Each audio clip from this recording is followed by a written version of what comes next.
Θέλω όμως, την Ειρήνη την συνάντησα πρώτη φορά στον Αγιο Δομήνικο. Νομίζω ότι μια πρώτη γεύση από την συνέντευξη που πήραμε την είδατε. Βέβαια, υπόθηκαν πολλά σε εκείνο το ταξίδι. Δεν είχατε τη δυνατότητα μέσα σε μία μισή ώρα να τα παρακολουθήσετε όλα. Γι' αυτό είναι και κοντά μας να τα πούμε τα περισσότερα. Έχεις πόσες μέρες εδώ τώρα? Παρασκευή, σήμερα είναι Τετάρτη, σχεδόν μια εβδομάδα. Κατάφερες να κάνεις Πάσχα με το παιδί σου τελικά, ναι, που τόσο πραγματικά ήθελες. τα κατάφερα. Πες μου, σε παρακαλώ.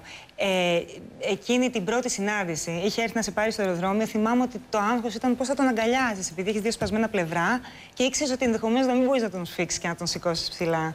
Η αλήθεια είναι, Λεωνόρα, ότι δεν το σκέφτηκα καν. Ξέχασα τα πλευρά, ξέχασα τα γόνατα, τα ξέχασα όλα. Μόλις τον είδα, το πρώτο πράγμα που είπα ήταν: το παιδί μου έχει μεγαλώσει πάρα πολύ. Έχει γίνει αγόρι πλέον. Τον πήρα αγκαλιά, πόνεσα, αλλά το ξέχασα στιγμία. Και εννοείται πως η στιγμή ήταν μαγική, μοναδική και για τους δυο μας. Του πήρες και το μαγικό τρενάκι, ένα τρενάκι που του είχες υποσχεθεί. Κάπου το είδα σε μια φωτογραφία. Ναι, το τρενάκι το πήραμε και μαζί με το τρενάκι του πήρα άλλα 2-3. Η αλήθεια είναι, δεν γινόταν να μην το κάνω αυτό. Η αλήθεια είναι ότι εξελίχθηκε η δική του συμπεριφορά σιγά-σιγά λύθηκε και αφέθηκε και έδειξε το πόσο του έλειπα και το πόσο ήθελε να με δει. Στην αρχή ήταν λίγο μαγκωμένος και ταραγμένος ότι είναι η μαμά μου, έχεις έρθει, είσαι εδώ, θα φύγεις πάλι. Αλλά σε έκανε να νιώθεις λίγο άβολα, δηλαδή σε έκανε να νιώθεις λίγο τύψεις που τον είχες αφήσει. Πολλές φορές είχαμε δει στο παιχνίδι να σπάς γι' αυτό. Τύψεις δεν αισθάνθηκα ποτέ, γιατί το ότι ήμουν στο παιχνίδι ήταν καθαρά για τον μικρό. Αλλά σίγουρα στεναχωριόμουν πάρα πολύ, γιατί το παιδί μου μεγάλωνε, εξελισσότανε, έχει μάθει και μιλάει κανονικά, κάτι που πριν δεν το έκανε μέσα σε 2 μήνες. Και όλα αυτά εγώ δεν έζησα την εξέλιξη. Όλο αυτό λοιπόν με έκανε και στεναχωριόμουν πάρα πολύ. Αλλά τώρα τα έχω ξεχάσει. Κερδίζεις το χαμένο χρόνο, ναι, έτσι. Ναι. Να ρωτήσω κάτι εγώ. Βεβαίως. Πώς παίρνεις την απόφαση, ενώ έχεις ένα παιδί, ενώ είσαι έτσι πολύ καλά στην οικογένειά σου και όλα αυτά, να πάρεις την απόφαση να πας? Δεν είναι 2 φορές πιο δύσκολο, ή μάλλον 2 φορές το ήθελες περισσότερο από όλους τους άλλους, δηλαδή, για να αφήσεις πίσω την οικογένεια? Η αλήθεια είναι ότι είμαι ένας άνθρωπος ο οποίος είναι πάρα πολύ δυνατός και δυναμικός. Το Survivor είναι ένα παιχνίδι το οποίο θα ήθελα να συμμετέχω πάντα στη ζωή μου. Κάτι συγκεκριμένο που μου είπαν οι φίλοι μου χθες, μάλιστα γυρνώντας, γιατί χθες είδα τους φίλους μου, μου είπαν ότι η Ειρήνη, η εναρμόνιση που είχες στο χώρο ήταν κάτι που για μας ήταν τελείως οικείο. Ήμασταν σίγουροι ότι θα εναρμονιστείς και θα γίνεις ένα, γιατί είναι η φύση σου αυτό. Αυτό που είχα πει στην αρχή σε μια συνέντευξη, ότι αν δεν μπορώ εγώ, δεν μπορεί καμία. Και στο Survivor. Όχι για να το κερδίσει. Όχι ότι είσαι η μοναδική γυναίκα που θα μπορούσε να κερδίσει το Survivor. Ναι, ήταν στο εισαγωγικό βίντεο αυτό. Αλλά πραγματικά το νιώθω όχι για να κερδίσω, ότι ήμουνα στη φύση μου. Ήταν κάτι το οποίο μου ήταν πάρα πολύ ωραίο και το ήθελα να το ζήσω. Καθυστέρησες να τους δεις τους φίλους όμως, έτσι? Ναι, γιατί ήθελα να περάσω χρόνο με τον μικρό. Και πάλι και με τους φίλους μου, ήμουνα και με τον μικρό, εννοείται. Να ξέρεις ότι σχολιάστηκε στα social media η απόφασή σου το να πας ενώ έχεις ένα παιδί. Δηλαδή για όλους τους γονείς, όχι μόνο για σένα. Υπονόταν αρκετά συχνά το ότι αφού δεν μπορείτε να ζήσετε μακριά παιδιά σας, γιατί πήγατε. Ναι. Το Survivor ξεκίνησε από την απόφαση το να πας στο παιχνίδι, όχι πηγαίνοντας εκεί. Για μένα η απόφαση το να πάω ήταν πάρα πολύ δύσκολη και από την αρχή, με το που το αποφάσισα και μου είπε η παραγωγή ότι σε έχουμε πάρει, άρχισα να στεναχωριέμαι και να πιέζομαι και να νιώθω όλη αυτή την ένταση που αισθανόμουν μες στο παιχνίδι. Όμως, όπως είπα, το έκανα και για αυτόν, κυρίως για αυτόν. Να το πούμε ξεκάθαρα, έτσι, και για το οικονομικό κομμάτι. Ναι. Δεν είναι μόνο το έπαθλο. Δεν είναι μόνο το έπαθλο των 100.000 ευρώ που θα πάρει ο νικητής. Είναι ότι υπάρχει και κάποια αμοιβή για τη συμμετοχή και είναι λογικό, έτσι. Ήταν μια μορφή δουλειάς που ενδεχομένως είχε και καλύτερες αποδοχές σε πιο σύντομο χρονικό διάστημα. Έχεις βγει από το παιχνίδι για παράδοξο λόγο, θα το δούμε στη συνέχεια. Δεν θέλω να αναφερθούμε τώρα στο τροχαίο, γιατί έχουμε ειδική ενότητα γι' αυτό. Θέλω να μου πεις, αυτή είναι κλασική ερώτηση, που θεωρώ ότι την έχουν κάνει και πάρα πολύ. Το πρώτο πράγμα που έκανες μόλις βγήκες από το παιχνίδι, που για σας έγινε λίγο περίεργα λόγω του τροχαίου. Ναι, αυτό ήταν το θέμα. Ήταν ότι για μένα, επειδή πέρασα και 2 μέρες αφαγία στο νοσοκομείο, γιατί φοβόντουσαν για εσωτερική αιμορραγία και προληπτικά μας είχαν χωρίς φαγητό. Τέλος πάντων, μετά τις 2 πρώτες μέρες, το πρώτο εννοείται που ήθελα να κάνω ήταν να κάνω ένα μπάνιο, που δεν μπορούσα να το κάνω μόνη μου, έτσι κι αλλιώς, και να φάω κάτι γλυκό. Που μου λείπε πολύ, γιατί γενικά είμαι γλυκατζού. Λοιπόν, το πρώτο πράγμα που έκανα ήταν να με κάνουν ένα μπάνιο και να φάω μια πολύ καλή μερίδα νουτέλες με σοκολάτες και με μπανάνες και με κέικ. Έτσι λοιπόν ξεκίνησε την. Έτσι κοιμήθηκα. Ήταν βράδυ αυτή η απολαυή που είχα, η απόλαυση, και κοιμήθηκα με χαμόγελο. Και με βαρύ στο μάχη. Θα πάμε τώρα λοιπόν να δούμε το κεφάλαιο τροχαίο. Ένα αναπάντεχο συμβάν έρχεται λοιπόν να ανατρέψει τα δεδομένα του παιχνιδιού και από εκεί που ήσουν μια πάρα πολύ δυνατή παίκτρια και με πολύ καλές προοπτικές, στατιστικά να πούμε ότι η Ειρήνη, και μιλάμε για στατιστικά τώρα που αφορούν στο παιχνίδι, ήταν η γυναίκα εκείνη και η παίκτρια μάλλον και από άντρες και από γυναίκες που είχε σημειώσει τις περισσότερες νίκες και σε σερί από ότι οι υπόλοιποι και στις δύο ομάδες. Είχε δηλαδή την καλύτερη πρόοδο. Αυτό λοιπόν σε έκανε από τα φαβορί. Το τροχαίο λοιπόν έρχεται να σε βγάλει εκτός παιχνιδιού και θέλω να πάμε να ξεκινήσουμε την κουβέντα μας βλέποντας το σχετικό βίντεο. Φτάνεις λοιπόν στο νοσοκομείο και επιβεβαιώνεις τη φοβία που έχει, το φόβο μάλλον που έχεις, ότι έχεις σπάσει τα πλευρά σου. Ο φόβος μου δεν ήταν τα πλευρά, γιατί αυτά ήμουν σίγουρη ότι το έχω. Εγώ φοβόμουν για εσωτερική μονογία. Όταν λοιπόν σου είπαν ότι δεν κινδυνεύεις, η ζωή σου δεν βρίσκεται σε κίνδυνο, έτσι. Αλλά καταλαβαίνεις ότι πλέον αφού έχεις σπάσει δύο πλευρά, για όποιον το έχει σπάσει μπορεί να καταλάβει γιατί πόνο μιλάμε, δεν θα μπορέσεις να συνεχίσεις το παιχνίδι. Η πρώτη σου σκέψη, ότι πρέπει να εγκαταλείψεις. Από εκείνη τη στιγμή μέχρι και τώρα στεναχωριέμαι το ίδιο πολύ. Μου είναι πάρα πολύ δύσκολο να συνειδητοποιήσω ότι δεν βρίσκομαι εκεί, ότι δεν αγωνίζομαι πια. Δεν θα βάλω τα κλάματα σήμερα. Θα κρατηθώ. Θέλω να σας πω ότι σαν Άγιο Δομήνικο η Ειρήνη, όσες φορές και αν συζητήσαμε, είτε με ανοιχτές στις κάμερες, είτε σε προσωπικό επίπεδο, συγκινείται πάρα πολύ. Πάρα πολύ όταν μιλάει για το παιχνίδι αυτό. Ναι, γιατί ήταν κάτι το οποίο το ήθελα πάρα πολύ, το ζούσαμε πάρα πολύ χαρά. Παρόλα όλα τα αντίξω συνθήκες που βίωνα, για μένα ήταν κάτι το οποίο ήθελα να το βιώσω. Μ' αρέσαν τα αγωνίσματα, αισθανόμουν ότι μπορώ να δώσω κι άλλο από αυτό που έχω και εντάξει, απλά σκάω. Θέλω να σχολιάσεις το εξής. Στα social media πάλι, και αναφέρω στα social media γιατί το παιχνίδι αυτό έχει δώσει τη δυνατότητα στον κόσμο να επικοινωνεί μεταξύ του μέσα από τα social media. Έτσι. Κάθε βράδυ στείνεται ένα πάρτι. Τώρα ενδεχομένως που είσαι και εσύ εκτός, αν έχεις δικά σου προφίλ, να το βιώνεις και να το καταλαβαίνεις και η ίδια. Από πολλούς σχολιάστηκε ότι το ατύχημα, το τροχαίο, ενδεχομένως να ήταν στημένο και ότι αν δεν είχες τραυματιστεί τόσο σοβαρά θα ήσουν στο κρεβάτι και ότι δεν είσαι σοβαρά τραυματισμένη για να επιστρέψεις. Και ότι μια χαρά σήκωνε στην κατσαρόλα στο γύρισμα με σπασμένα πλευρά και ότι είναι μούφα και ότι διάφορα, εν πάση περιπτώσει.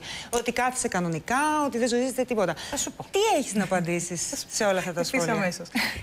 Από τη μέρα που βγήκα από το νοσοκομείο, και αυτό μπορεί να το επιβεβαίωσει και η παραγωγή και οι άνθρωποι που ήταν μαζί μου 24 ώρες το 24ωρο, επειδή είμαι πάρα πολύ δυνατή και πολύ πεισματάρα, δεν ήθελα να μείνω στο κρεβάτι, να ταλαιπωρήσω τους γύρω μου κυρίως και να ταλαιπωρήσω και την ψυχή μου. Ήθελα να σηκωθώ, πόναγα δεν πόναγα, ήθελα να βρω τον τρόπο που θα κάθομαι και δεν θα πονάω, που θα περπατάω και δεν θα πονάω, γιατί δεν το δέχομαι.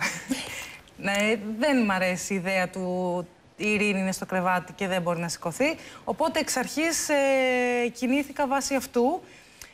Στον Άγιο Δομήνικο, όσο έμεινα εκτός νοσοκομείου μέχρι να αναρρώσω και να είμαι λίγο καλύτερα για να μπορέσω να ταξιδεύσω, με βλέπανε στον δρόμο και μου λέγανε εάν δεν έχουμε δει τις ακτινογραφίες, δεν θα το πιστεύαμε ότι έχει σπασμένα πλευρά. Γιατί δεν έφυγες αμέσως? Ποιος ο λόγος που οι γιατροί δεν είχαν δώσει άδεια να ταξιδέψεις με αεροπλάνο? Είχα ένα πρίξιμο στην κοιλιά, το οποίο οφειλόταν στο τράνταγμα και στα χτυπήματα, το οποίο δεν επέτρεπε στην αυξομοίωση του αεροπλάνου, λόγω της πίεσης, να μπω στο αεροπλάνο. Μέχρι να ξεπριστεί η κοιλιά μου και να μπορέσω να νιώσω λίγο καλύτερα, γιατί ένιωθα και δυσφορία, δεν μπορούσα να αναπνεύσω καλά και λόγω πόνου και λόγω πριξίματος στην κοιλιά, δεν με αφήναν να ταξιδεύσω. Δηλαδή είχα πολλά πράγματα, πολλές μεριές. Θα σου κοστίζει τώρα αυτό στη δουλειά σου. Θέλω να πω ότι εσύ είσαι personal trainer. Ναι. Σου έχουν δώσει χρόνο ανάρρωσης οι γιατροί? Μου έχουν πει ότι το λιγότερο είναι 3 μήνες, από 3 έως 6. Έχω προσπαθήσει λόγω πείσματος και μόνο να κάνω ότι τρέχω ή να κάνω ότι σηκώνω κάτι. Λοιπόν, πεθαίνω. Δηλαδή, εκτός από αυτό με τον μικρό την πρώτη φορά που το ξέχασα, λόγω ψυχικής ανάγκης, κατά τα άλλα η αλήθεια είναι ότι δεν μπορώ. Δεν μπορώ. Τώρα πάνω το πρόβλημα... Αναμονή. Σε πειράζει να το πω? Το πρόβλημα πάνω ήταν πώς θα κουμπώσει το φόρεμα, επειδή είναι στενό. Θέλω, εσύ λοιπόν είχες αυτές τον τραυματισμό δικό σου. Πολύ επίσης, ξέρεις τι ήθελα να πω, συγγνώμη που θα σε ξαναφέρω πάλι σε αυτό το ζήτημα του τραυματισμού. Ο Μάριος επίσης. Ο Μάριος είδαμε ότι επιστρέφει στο παιχνίδι. Επίσης ξεκίνησε ένα ζήτημα. Πώς η Ειρήνη, ας πούμε, δεν μπορεί να επιστρέψει στο παιχνίδι και μπορεί ο Μάριος? Ο Μάριος τι τραυματισμό έχει τελικά? Έχει κλίδα, έχει πλευρό? Τι έχει πάθει? Επακριβώς επειδή από την πρώτη μέρα μας είχαν σε ξεχωριστά δωμάτια και η συνεννόηση με τους γιατρούς λόγω του ότι δεν μιλάγανε και τη γλώσσα ήταν λίγο δύσκολη. Στη μετάφραση. Εγώ, να σου πω την αλήθεια, σιγουρεύτηκα ότι είναι 2 σπασμένα πλευρά και ένα ραγισμένο. Από την μετάφραση που μου δόθηκε φεύγοντας από το νοσοκομείο, επακριβώς δεν μπορώ να σου πω τι ακριβώς πέρασε ο Μάριος, διότι δεν ήμουν δίπλα του για να ξέρω. Μάλιστα. Ξέρω ότι ο Μάριος είναι και αυτό ένα εξίσου δυνατό παιδί, όπως είμαι και εγώ και πεισματάρικο. Καχαρία τον άκουσα να τον αποκαλούν εκεί στο χωριό του Survivor. Καρχαρία, ότι είναι πολύ διψασμένος για να αγωνιστεί. Πολύ. Ένιωσε ότι μπορεί να το κάνει και το έκανε και είμαι μαζί του και τον χαίρομαι και πραγματικά ζηλεύω σε εισαγωγικά το ότι μπόρεσε. Επέστρεψε. Ναι, εσένα αυτή ήταν η μεγαλύτερη σου δυσκολία, υποθέτω. Θέλω όμως να πάμε να δούμε και άλλες πρακτικές καθημερινές δυσκολίες που αντιμετωπίζετε και θέλω να μας αποκαλύψεις και άλλα ωραία πράγματα, τα οποία βέβαια εγώ τα ξέρω, δεν τα ξέρει ο κόσμος. Θα σου δώσω όμως την πάσα για να τα μοιραστείς, γιατί είναι πραγματικά πολύ ενδιαφέρουσες πληροφορίες για την καθημερινότητα των παικτών μέσα στο παιχνίδι. Προτού συνδεθούμε με την Ειρήνη, την άλλη Ειρήνη, την Ειρήνη Παπαδοπούλου, την αποχώρηση της οποίας είδαμε οικειοθελώς, έτσι. Ήταν οικειοθελής η αποχώρησή της. Θα την δούμε σε λίγο από τον Άγιο Δομήνικο. Σας το λέω για να είσαστε συντονισμένοι. Σας το θυμίζω γιατί ξέρω ότι την ζητάτε και περιμένετε πολύ να ακούσετε τι έχει να πει και για ποιο λόγο αποφάσισε τελικά να φύγει η ίδια από μόνη της από το παιχνίδι. Ήταν η περίοδος, το συγκεκριμένο Q το λέμε εμείς τηλεοπτικά αυτό, η δήλωση που έκανες, ήταν από την περίοδο που ξεκινήσατε στην αρχή και είχατε σερί ήττες, σφαζόσασταν μεταξύ σας. Θα τις δούμε και τους τσακωμούς σε ένα άλλο βίντεο. Θέλω λίγο να σταθούμε σε αυτές τις δυσκολίες, γιατί εμείς βλέπουμε τις πιο, ας πούμε, πώς θα το πω, χοντρές. Υπήρχαν και κάποιες λίγο πιο... Λεπτομέρειες. Αλλά βασικές. Ας πούμε για εσάς λεπτομέρειες, για μας δεν ήταν λεπτομέρειες. Τι σε δυσκόλεψε περισσότερο, λοιπόν? Αρχικά πριν μπω στο παιχνίδι, θεωρούσα το ότι δεν θα κάνω μπάνιο κάτι αδιανόητο. Κάτι που δεν μπορεί να συμβεί στη ζωή μου. Μπαίνοντας εκεί και επειδή το βίωσα και πραγματικά δεν κάναμε μπάνιο, δεν υπήρχε τρόπος να κάνουμε μπάνιο. Ο μόνος τρόπος ήταν να μπούμε στη θάλασσα, είτε έχει κρύο είτε δεν έχει κρύο, είτε βαριόμαστε είτε είμαστε κουρασμένοι. Έπρεπε να μπούμε στη θάλασσα για να κάνουμε μπάνιο. Κάθε μέρα έπρεπε να μπούμε στη θάλασσα. Να κάνω και εγώ την ερώτηση του κοινού, ρε παιδιά. Εγώ με το κοινό, όπως καταλάβατε. Τουαλέτα, ας πούμε. Ναι. Τις όποιες φορές μπορείς να πας με αυτά που τρως, ας πούμε.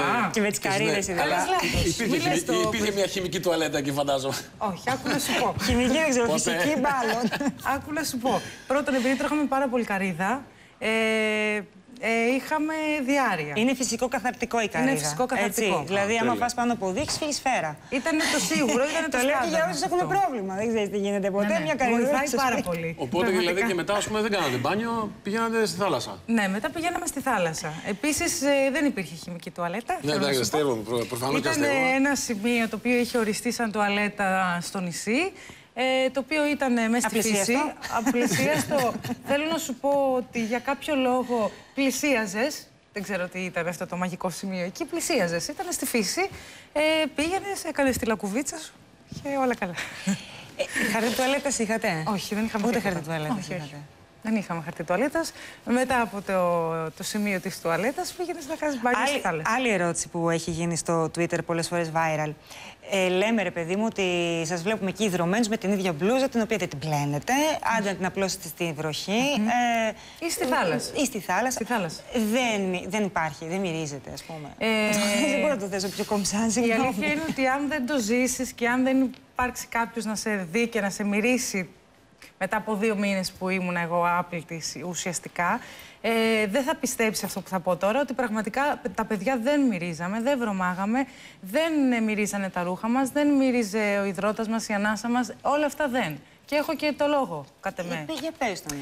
Πρώτον είναι ότι τρως μηδαμινά και αυτά που τρως δεν έχουν τοξίνες, οπότε έτσι κι αλλιώς δεν έχει κάτι ο οργανισμός για να βγάλει άσχημο. Δεύτερον, έχεις τη διάρρεια, η οποία και η διάρρεια βοηθάει στο να αποτοξινωθεί ο οργανισμός σου.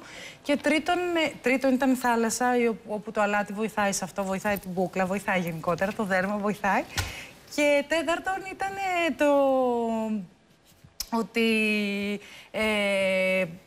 εν καιρό είχε συνηθίσει το σώμα σε αυτή τη διαδικασία. Μήπως είχατε συνηθίσει μεταξύ στη μυρωδιά, γιατί ο Will είχε βγει σε μια άλλη εκπομπή. Δεν θυμάμαι σε ποια τώρα, αλλά δεν θα την πούμε και να τη θυμηθούμε. Είχε βγει και είχε πει ότι μυρίζαν οι παίκτες. Επειδή είμαι λίγο τρελή με αυτό. Όχι, όχι. Είμαι τρελή με την καθαριότητα και ιδιαίτερα με την προσωπική. Στα γονίσματα, όποιον έβλεπα, τον έβαζα και μυρίζω. Όχι, δεν μυρίζαμε. Αντικειμενικά δεν μυρίζαμε. Να ρωτήσω κάτι άλλο που λέμε τώρα για δυσκολίες. Αφού λοιπόν ψηφίζει ο κόσμος και βγαίνει ένας παίκτης, επιστρέφετε μετά πού πηγαίνετε? Όταν δηλαδή οι άλλοι πηγαίνουν στο νησί, πηγαίνετε σε κάποιο χώρο? Εμείς πηγαίναμε σε ένα δωμάτιο, όπου παραμέναμε εκεί μέχρι να παιχτεί το επεισόδιο με την αποχώρηση. Ναι, δεν είχατε επικοινωνία με τους δικούς σας? Δεν είχαμε καμία επικοινωνία, δεν είχαμε κινητό, δεν είχαμε τηλεόραση, δεν είχαμε τηλέφωνο, δεν υπήρχε τίποτα. Καμία επαφή ούτε με τον έξω κόσμο. Δηλαδή δεν βγαίνεις έξω δηλαδή, να μιλήσεις αν το επεισόδιο δηλαδή έκανε 3-4 μέρες ήμασταν μέσα σε ένα δωμάτιο. Σε ένα δωμάτιο? Ναι.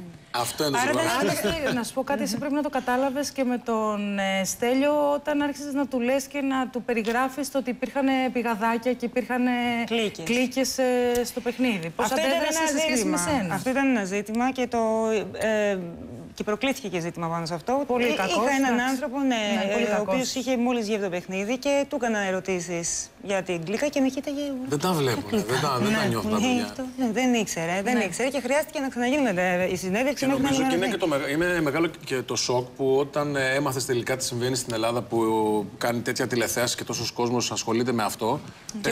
Ότι τόσο πολλοί κόσμος ασχολείται με αυτό, είναι μεγάλο το σοκ να το μάθεις ότι έχει γίνει. Θα σου πω. Και πώς το διαχειρίζεσαι κιόλας μετά. Γιατί και καλά να είσαι συμπαθής. Το αν έχεις βγει αντιπαθής και πάρα πολύ μισητός, γιατί δεν έχετε κι εσείς ιδέα τι εικόνα έχουμε εμείς ή τι έχουμε αποφασίσει για εσάς όσο βλέπουμε το παιχνίδι. Νομίζω το μέγεθος καλός ή κακός δεν μπορούμε να το αντιληφθούμε. Δηλαδή, ακόμα και το να διαβάσεις και να δεις και να δεις και το μέγεθος των μηνυμάτων, των καλών, των κακών, το αντιλαμβάνεσαι όταν έρχεσαι στην Ελλάδα. Όσο είσαι εκεί, είσαι σε ένα μικρό κόσμο κλεισμένος και προστατευμένος που δεν αντιλαμβάνεσαι τίποτα από όλα αυτά που συμβαίνουν. Και όπως είναι λογικό, όπως σε κάθε μικρό κόσμο ή μεγάλο κόσμο, σε κάθε μορφή κοινωνίας, έτσι και στη δική σας υπήρχαν τσακωμοί και ίντριγκες. Είναι ένα από τα κομμάτια που έχει να κάνει με τα reality shows. Είναι reality παιχνίδι και το συγκεκριμένο. Πάμε να δούμε λοιπόν τι γινόταν στους κόλπους της ομάδας των μαχητών. Θέλω να σου πω, δεν ξέραμε από. Για εμάς, εννοείται. Γιατί για εσάς. Γιατί ξέρεις τι, βλέπαμε μια τρομερή ένταση, η οποία κορυφωνόταν όλο ένα και περισσότερο με την πείνα, με τις ήττες, τις συνεχείς. Στην αρχή ο Πάνος, ο οποίος ήταν το μαναφούκι εκεί μέσα. Σε είδαμε τώρα να λογομαχείτε με την.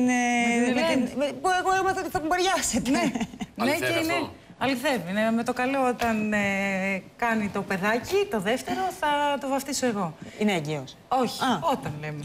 Το έχουμε πει, απλά το έχουμε ορίσει. Ότι όταν και με το καλό θα γίνει αυτό. Ή και το ανάποδο. Μπορεί να συμβεί. Αμέ, γιατί όχι, δεν ξέρω. Πιο δύσκολα, εγώ δεν αγγίζω. Εγώ δεν την αγγίζω, εγώ τι θες. Στον κύριο Χολίδη θα απαντήσεις. Δεν μου λες, γιατί τσακώνεστε εκεί μέσα, για απλά πράγματα που για μας φαινόντουσαν, ας πούμε, αυτά που αστεία. εσείς τα βλέπετε, ναι, και λέτε και τώρα κι εγώ που το είδα και γέλαγα και θεωρείτε εσείς ότι είναι αστεία και μικρότητες που δεν πρέπει να συμβαίνουν. Εμείς εκεί, επειδή βιώνουμε και επιβιώνουμε πάρα πολύ δύσκολα, οτιδήποτε συμβαίνει το πιάνουμε και το κάνουμε έτσι. Οπότε, λόγω αυτού έγιναν ό,τι έγιναν, τουλάχιστον από τη δική μου μεριά. Καιρό που έκατσα και με είδα λίγο και θυμήθηκα το ότι έχω έρθει εδώ για να απολαύσω αυτό το πράγμα και όχι να μπω σε διαδικασία να τσακώνομαι με ανθρώπους που δεν μου έχουν κάνει τίποτα, ούτε υπάρχει λόγος να τσακώνομαι. Δέχτηκα το γεγονός ότι κάποια από τα παιδιά είναι διαφορετικά και απλά επιβίωνα με χαρά μαζί τους. Ο Δημήτρης ήταν πολύ έτσι. Δεν προλάβαμε βέβαια να σκιαγραφίσουμε και την προσωπικότητά του. Και εμείς το ίδιο. Τον είδαμε, τον ζήσαμε λίγο. Βγήκε και εξαφανίστηκε. Πήγε πάνω στο μέρος του, στο χωριό του και δεν έχει ξαναεμφανιστεί. Δεν έχει ξανακάνει καμία δήλωση, τίποτα. Ναι, ήταν ένα παιδί με πολύ ισοστρέφεια. Πάρα πολύ ευαίσθητο κατ' εμέ. Πολύ καλό παιδί και ντόπρο. Πολύ ντόπρο παιδί. Στην αρχή είχαμε έτσι αυτές τις μουρμουρογκρίνιες εκεί πέρα, αλλά μετά αφού γίνανε αυτά, τον έπιασα και του λέω ότι πες του, θα πεις κάτι. Όχι, δεν εντάξει το παιδί. Εδώ ξέρω ότι έχει άλλη δυναμία ο Χρήστος. Εγώ στον Πανό. Ναι, έχει την αδυναμία. Ναι, εννοείται πως δεν έπρεπε. Επικές κολοτούμπες. Εμείς περνάγαμε πολύ ωραία πάντα. Για λέγε με τον Πάνο. Δεν τρέπεσαι καθόλου. Δεν τρέπεσαι. Όχι, είναι ωραίος το παιδί. Εντάξει, είναι λίγο κολοτούμπας, αλλά. Εγώ του το είπα και στα ίσια. Το είπα και στα ίσια όταν τον γνώρισα, γιατί τον είχα σκίσει στο Twitter. Ήταν ο αγαπημένος μου όμως. Να πούμε κιόλας ότι όταν μίλαγε η Ελεονόρα στο Twitter, εγώ της έστελνα μηνύματα στο προσωπικό της και εκεί λέγαμε τι γίνεται. Θα τον έχουμε καλεσμένο τις επόμενες ημέρες, βέβαια, τον Πάνο, να ξέρετε. Θα με φωνάξετε και εμένα. Θα σε φωνάξουμε, άμα θέλεις, πολύ ευχαρίστως, χαρά μας. Αύριο θα έρθει ο Πάνος, αν δεν κάνω λάθος. Δεν είναι έτοιμη η μπλούζα του, αν δεν κάνω λάθος. Την έχει στήσει στο καθαριστήριο. Την περιμένει η ανάρτηση. Ο κακομοίρης, ο Πάνος, πραγματικά. Τον οποίο εσύ υπερασπίστηκες και σε άλλες κουβέντες που είχαμε κάνει και τον οποίο είχα και εγώ την δυνατότητα να τον γνωρίσω όταν είχαμε πάει να φάμε όλοι στο σπίτι του Σάκη Μανίδη. Μας μαγείρεψε κιόλας. Μας έφτιαξε ωραία τα πυροσκίνα, ξέρετε, ο Πάνος. Και γλυκό. Και γλυκό. Τι άτομο είναι αυτός ο άνθρωπος, ο manager rugby? Ο manager rugby είναι ένα πάρα πολύ καλό παιδί κι αυτό. Ήταν ριζοσπαστικός για την ομάδα, όσο ώρες ήθελες να τον σκοτώσεις. Πραγματικά το αισθανόσουν αυτό. Ιδιαίτερα όταν ήξερες ότι εσύ τρέχεις και αυτός είναι έξω και απλά σου λέει ότι Ειρήνη, το δεξί σου χέρι έπρεπε να είναι λίγο πιο αριστερά, διότι ο στόχος αν δεν μπαινε έτσι θα ήταν. Εκεί ήθελες πραγματικά να το σκοτώσεις. Την περάσαμε και αυτή τη φάση που ήθελες να το σκοτώσεις και ευτυχώς έζησε ο Πάνος γιατί ήταν χρήσιμο. Εγώ πάντως, γιατί έχω δύο καλούς μου φίλους που τους έκανε γυμναστική, γιατί είναι και γυμναστής ο Πάνος. Δεν πιστεύαν ότι ήταν αυτός ο άνθρωπος. Είναι σαν να βλέπαν έναν άλλο άνθρωπο. Δηλαδή, όταν τους έκανε γυμναστική ήταν τελείως διαφορετικό παιδί. Και εγώ έχω την ίδια γνώμη με σένα. Και νομίζω ότι όταν μπήκε μέσα στο παιχνίδι και αυτά που έκανε, ήταν ένας διαφορετικός άνθρωπος. Τώρα, καθένας πώς αντιδράει.